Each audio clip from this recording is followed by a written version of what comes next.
अस्सलामुअलैकुम, welcome to technique learning. जैसा कि हम जानते हैं कि कोई भी इंडस्ट्री या फैक्ट्री के अंदर जो ज़्यादातर लोड होता है वो मोटरों का होता है, यानी इंडक्टिव लोड होता है। तो जहाँ पर इंडक्टिव लोड होता है वहाँ पे केवीएआर बढ़ जाते हैं। जब केवीएआर बढ़ते हैं तो उस पावर प्लांट का पावर फैक्टर डाउन हो जाता है। तो अब अगर किसी पावर प्लांट का या किसी भी इंडस्ट्री का जहाँ पे पावर फैक्टर कम है, उस पावर फैक्टर को इम्प्रूव करने के लिए 3 चीज़ें लगाई जाती हैं। पहली है सॉक-इन कैपेसिटर या स्टैटिक कैपेसिटर, दूसरा होता है फेज एडवांसर और तीसरा होता है सिंक्रोनस कंडेंसर या सिंक्रोनस मोटर के तौर पे ना। सिंक्रोनस मोटर को as a power factor improvement के तौर पे इस्तेमाल किया जाता है। आज की इस वीडियो के अंदर हम ये पढ़ेंगे कि कितने किलोवाट के इंडस्ट्री के लिए, कितनी किलोवाट के उस प्लांट के लिए जिस पे इंडक्टिव लोड बहुत ज़्यादा है, कितने माइक्रोफैरड का और कितने केवीआर का कितने कैपेसिटर इस्तेमाल किए जाएं कि हमें जो रिक्वायर्ड पावर फैक्टर है वो पूरा हो जाए। तो इस वीडियो को शुरू से एंड तक देखिएगा। पूरी कैलकुलेशन हर स्टेप को वाजे करके बताया गया है। और मज़ीद इस तरह की इन्फॉर्मेटिव वीडियो के लिए चैनल को सब्सक्राइब कीजिए और बेल नोटिफिकेशन को दबा के ऑल का बटन सेलेक्ट कर लीजिए। तो आइए चलते हैं अपनी बुक के ऊपर और वहाँ पे कैलकुलेशन स्टार्ट करते हैं। हमारे पास जो पहली चीज़ दी गई है वो है एक्चुअल पावर फैक्टर, और हमें एक्चुअल पावर फैक्टर से रिक्वायर्ड पावर फैक्टर तक हमें कैलकुलेशन करनी है कि कितने माइक्रोफैरड का कैपेसिटर लगाया जाए, तो वो हमारे पास जो रिक्वायर्ड पावर फैक्टर है उस पर पहुँच जाएगा। तो एक प्लांट पे हमने चेक किया था, जो प्लांट था तकरीबन रनिंग लोड उसका था 550 किलोवाट, यानी प्लांट का टोटल लोड था, ठीक है, वो था 550 किलोवाट। उस पे बग़ैर कैपेसिटर के जो हमने उसका पावर फैक्टर देखा था, जिसे हम cos थीटा 1 कहते हैं, वो था जी 0.66, यानी cos theta 1 is equal to 0.66, ठीक है जी, लैगिंग पावर फैक्टर था। और जो हमें रिक्वायर्ड है, ये तो 0.6 चल रहा है, हमें जो रिक्वायर्ड है, जो हमें चाहिए, वो है cos थीटा 2 और वो है 0.90, राइट। अब हमने क्या करना है कि 0.66 से 0.9 तक पावर फैक्टर को इम्प्रूव करना है। तो 0.66 से 0.9 तक जाने के लिए हमें चाहिए थीटा की वैल्यू, ठीक है जी। तो थीटा की वैल्यू लेने के लिए क्या होगा, यहाँ पे है cos theta 1 is equal to 0.66। अब हमें क्या करना है, यहाँ से थीटा को छोड़ना है। थीटा को छोड़ने के लिए क्या करेंगे, divided by cos and again divided by cos। ये cos तो कट जाएगा, थीटा रह जाएगा, ये डिवाइड में है, ये इन्वर्स हो जाएगा। तो इसको ऐसे लिखेंगे cos इन्वर्स ऑफ 0.66। ये हमारे पास एक वैल्यू आ गई। एज इट इज़ हमें ये जो दूसरा थीटा 2 की वैल्यू है वो भी इसी तरह से होगी कि cos इन्वर्स ऑफ 0.90। याद रहे कि ये पावर फैक्टर दोनों लैगिंग पावर फैक्टर हैं। अच्छा, तो जब हम cos इन्वर्स ऑफ 0.6 वैल्यू लेंगे तो हमारे पास एक जवाब आ जाएगा। फिर हम cos इन्वर्स ऑफ 0.9 लेंगे तो वो एक दूसरा जवाब आ जाएगा। जब पहले हम इसकी कैलकुलेशन करते हैं, ये जवाब लेके आते हैं, और फिर उसके बाद एक दूसरा फार्मूला इस पे लगेगा tan वाला, तो वो लगाएंगे, और इसी तरह से फिर बाकी कैलकुलेशन भी करते हैं जी। तो cos 0.66 की वैल्यू आती है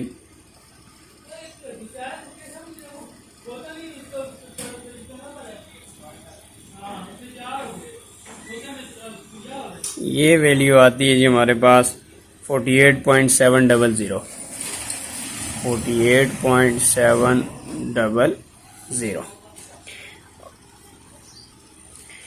और cos inverse of 0.90 that is equal to 25.841। ठीक है जी। अब हमने अगली चीज़ ये देखनी है कि जो नेक्स्ट फार्मूला होता है वो है tan theta 1 minus tan theta 2 into multiply by total power of plant. ठीक है जी। तो हमने ये देखना है जो हमारा दूसरा फार्मूला इस पे लगेगा वो है total in power multiply by tan theta 1 minus tan theta 2। ठीक है जी। ये है हमारा एक फार्मूला। अब इस फार्मूले में हमने वैल्यूज पुट करनी है। हमारे पास टोटल पावर इन है 550 किलोवाट इंटू tan थीटा 1 की वैल्यू हमारे पास आई है 48.700 माइनस 25.841। अभी हमने सबसे पहले ये करना है कि 48 माइनस 25 इस वैल्यू को आपस में माइनस करना है, फिर इसके साथ मल्टीप्लाई करना है। अगर डायरेक्ट सारे को एक ही साइंटिफिक कैलकुलेटर पे लिखेंगे तो जवाब गलत आएगा जी। तो सबसे पहले हमें ये वैल्यू चाहिए, फिर हम इसके साथ मल्टीप्लाई करते हैं। तो अगर इन दोनों को आपस में माइनस किया जाए तो हमारे पास आने वाली वैल्यू है 22.859। याद रहे कि 550 इसके साथ मल्टीप्लाई हो रहा है। अब हम इस 550 को 22.859 के साथ मल्टीप्लाई करेंगे तो हमारे पास kVAR की वैल्यू आ जाएगी। ये फार्मूला होता है जी kVAR के लिए। ठीक है जी। तो अभी हमने क्या करना है, इन दोनों को मल्टीप्लाई करना है आपस में। तो जब हम मल्टीप्लाई करेंगे, सबसे पहली चीज़ है जी हमारे पास 550 किलोवाट मल्टीप्लाई बाय 22.859, ये हमारे पास आता है जी 12,572.45, यानी 12572.45 that is equal to kVAR। ठीक है जी। अभी हमने ये निकाल लिए हैं इसके टोटल kVAR। ठीक है जी। अब अगली चीज़ हमने निकालनी है कि जिस पावर फैक्टर को इम्प्रूव करने के लिए हमने कैपेसिटर के kVAR मालूम किए हैं, वहाँ पर हमने ये देखना है कि कितने माइक्रोफेरेड का कैपेसिटर लगेगा। माइक्रोफेरेड को मालूम करने के लिए 3 मेथड हैं। यहाँ हम सेकंड नंबर वाला मेथड इस्तेमाल करते हैं। उसमें 2 फ़ायदे हैं, एक तो वो आसान भी है और दूसरा 115 चैप्टर 7, 8, 9 जो हमारे पास आते हैं उनकी थोड़ी सी रिवीजन भी हो जाती है एक फार्मूले की। तो वहाँ से हम रिएक्टेंस वाला किस्सा वहाँ पे पढ़ा जाता है, तो हम उसको भी साथ में देख लेंगे। तो सबसे पहले जी हमने जो अभी मालूम करना है वो है IC। ठीक है जी। IC को मालूम करने के लिए फार्मूला होता है IC is equal to V divided by XC। ठीक है जी। ये है हमारे पास मेन फार्मूला।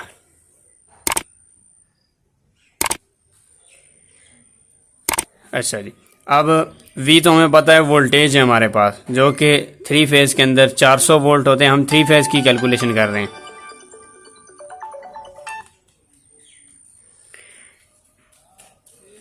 तो XC हमारे पास क्या होता है, half 2 pi FC।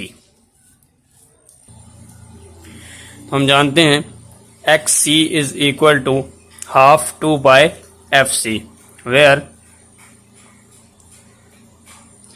X C is equal to 1/2πfc।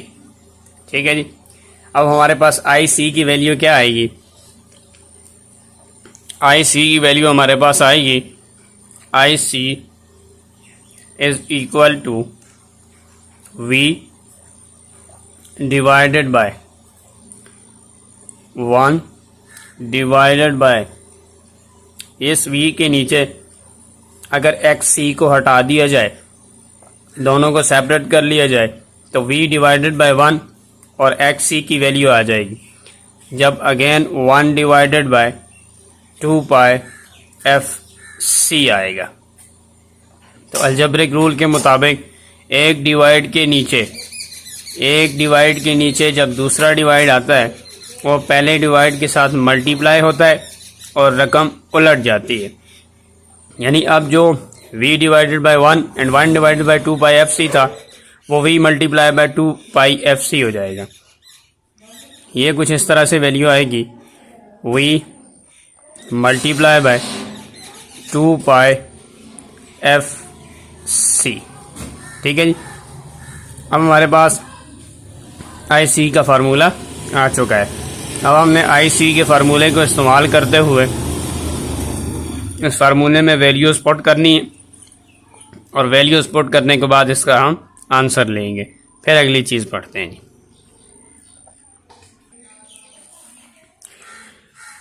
यहाँ पर I C is equal to V multiply by 2πfc। ठीक है जी। अब v की वैल्यू हमारे पास 400 वोल्ट मल्टीप्लाई बाय 2 फार्मूले वाला एज इट इज़। अब आगे पाई है, पाई की वैल्यू होती है 3.14 मल्टीप्लाई बाय f, यानी फ्रीक्वेंसी है। तो फ्रीक्वेंसी हमारे पास है जी स्टैंडर्ड 50 हर्ट्ज। अब सी की वैल्यू हमें कोई पता नहीं, एज इट इज़ सी को नीचे ले आएंगे। अभी हमने इस कैलकुलेशन में सबसे पहली चीज़ जो देखनी है, अगर हम यहाँ से कैलकुलेटर पे लिखना शुरू करें 400 multiply by 2 multiply by 3.14 multiply by 50, जवाब गलत आएगा। तो हमने क्या करना है, पहले स्टेप के अंदर 2 मल्टीप्लाई बाय 3.14, अगले स्टेप में ये जवाब आएगा 6.28, उसको मल्टीप्लाई करेंगे 50 के साथ। ठीक है। जब हमारे पास दो रकम बच जाएंगी, यानी 2 मल्टीप्लाई बाय 3.14 का जवाब, फिर मल्टीप्लाई बाय 50, और फिर उसके बाद हम उस पूरी रकम को मल्टीप्लाई बाय 400 करेंगे, तो हमारे पास जवाब सही आएगा। साथ में सी एज इट इज़ नीचे आ जाएगा। तो हमने अभी इसकी कैलकुलेशन करनी है 3.14। अभी हमने देखना है कि जब हमने 3.14 मल्टीप्लाई बाय 2 किया तो 6.28 आ गया। अब हम क्या करेंगे, 400 एज इट इज़ नीचे लेके आएंगे और 6.28 मल्टीप्लाई बाय 50 करेंगे। तो जब हम इसको कैलकुलेटर पे मल्टीप्लाई करेंगे तो ये जवाब आएगा 314C। ठीक है जी। अब हमने क्या करना है कि हमारे पास दो ही रकम बाकी बचती हैं। अब कैलकुलेटर इसमें गलती नहीं करेगा। वो क्या है, 400 मल्टीप्लाई बाय 3.14। ठीक है जी। जब 400 मल्टीप्लाई बाय 314 को हम मल्टीप्लाई करेंगे तो हमारे पास जवाब आएगा 1,25,600।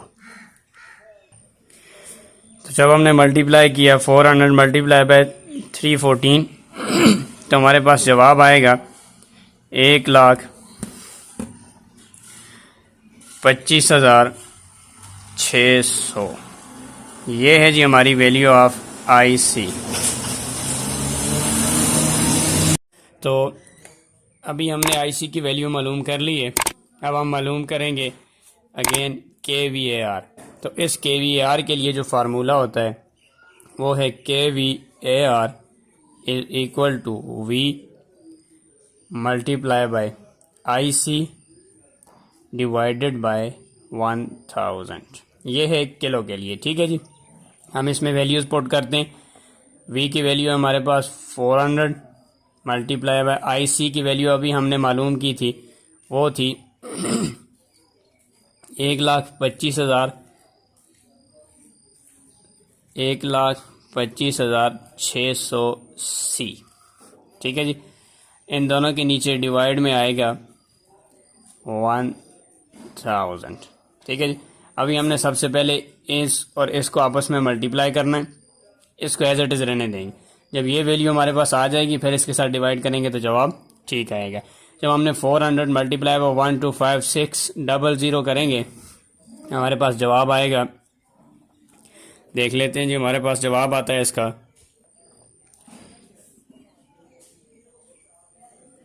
50,02,40,000, ठीक है जी, डिवाइडेड बाय 1000, ठीक है जी। अब जब हम इसको आपस में डिवाइड करेंगे तो ये 3 सिफर इसके साथ कट जाएंगे तो 50,240 रह जाएगा, यानी 50,240। जब हमने इसको कैलकुलेटर पे डिवाइड किया है तो हमारे पास जवाब आ रहा है 50,240C। याद रहे कि ये C आपका एज इट इज साथ में चलेगा जी। ये होगा वैल्यू ऑफ KVAR, ठीक हो गया। अच्छा, अभी हमने क्या करना है, दो मसवातें हमारे पास आई हुई हैं, एक KVR ये वाला है, एक मेन पे हमने शुरू में KVR मालूम किया था, तो इन दोनों KVR को हम बराबर करेंगे, ठीक है जी।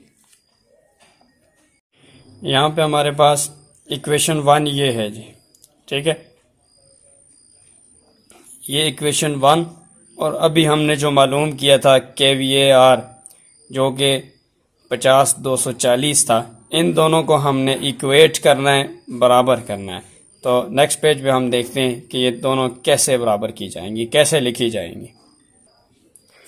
यहाँ हमारे पास इक्वेशन 1 है, KVAR इज इक्वल टू 12,572.45, ठीक है जी। ये इक्वेशन 1 आ गई हमारे पास।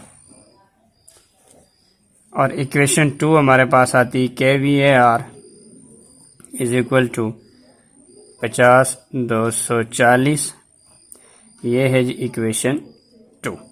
हमने क्या करना है, इन दोनों इक्वेशन को बराबर करना है, इक्वलाइज करना है। यहाँ हम लिखेंगे इक्वलाइजिंग या equating the equation 1 and equation 2, ठीक हो गया जी। अब हमारे पास इक्वेशन 1 क्या है, 12,572.45 और इज इक्वल टू 50,240C।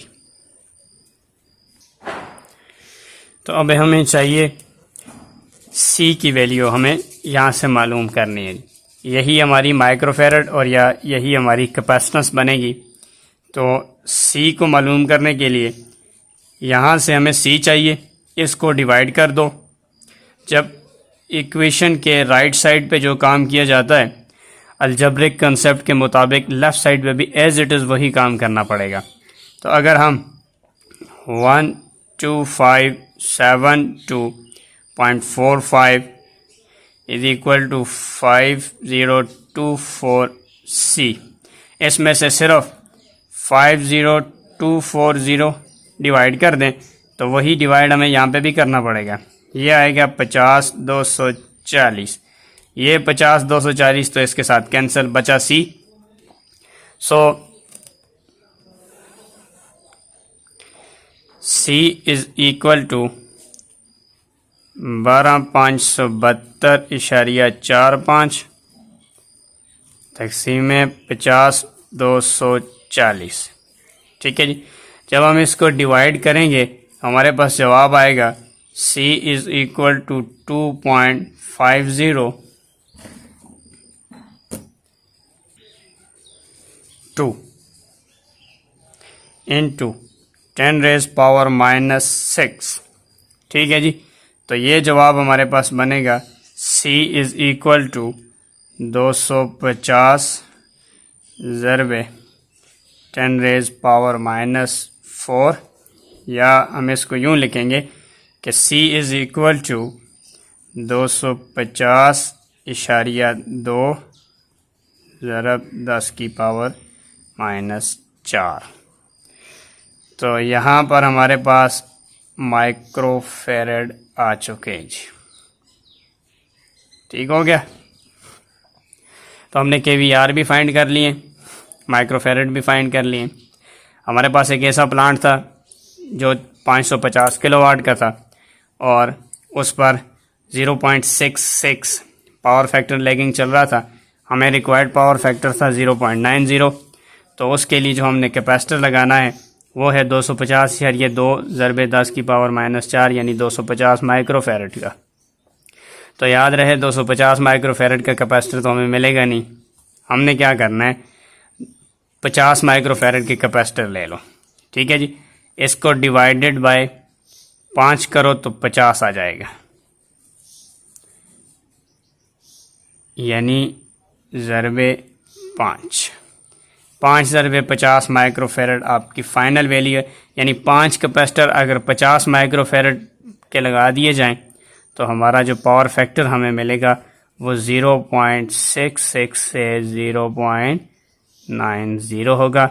और यही वैल्यू हमने अपने उस 550 किलोवाट के प्लांट पे चेक की है और हमें एग्जैक्ट वैल्यू मिली है। आई होप आप लोगों को ये वीडियो क्लियर होगी। मज़ीद किसी क्वेरी या क्वेश्चन के लिए आप कमेंट बॉक्स में अपना मैसेज छोड़ सकते हैं। अपना ढेर सारा ख्याल रखिएगा। मिलते हैं एक नेक्स्ट वीडियो में, तब तक के लिए अल्लाह हाफिज़।